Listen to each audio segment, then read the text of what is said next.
এই যে সেই বিদেশি টিকটিকি, এই টিকটিকির নাকি অনেক দাম।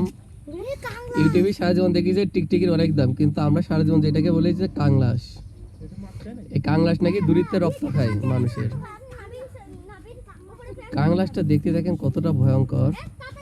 আচ্ছা, পুকুরে এসে দেখি পুকুর পাড়ে আরাম ছেড়ে গেছে। ছোটবেলায় মা বাবারা বলতো যে এটা নাকি দূরিত্বে রক্ত খেতে পারে, এটা কীভাবে খায় জানি না। এর মানে পাশে আসে নাকি এর গলাটা লাল হয়ে যায়, তো কীভাবে যে রক্ত খায় বুঝি না। যাই হোক, এই সেই কাংলাস, অনেকেই চেনেন না বা অনেকে চেনেন না, অনেকে আবার এটাকে বিদেশি টিকটিকি বলেন। তো আসলে এই জিনিসটার নাম কাংলাস। আমরা কাংলাস বলি, এখন আপনারা কি বলেন সেটা আপনারা জানেন। এটাই কি বলে শোনা? কি বলে? কি বলে? কাংলাস। কি বলে? না না, পশু পাখি কখনো মারতে হয় না। ওর জায়গায় আছে ওর জায়গায় থাকুক, আমরা আমাদের জায়গায় আছি আমরা আমাদের জায়গায় থাকি। তাও কাংলাস, টাটা।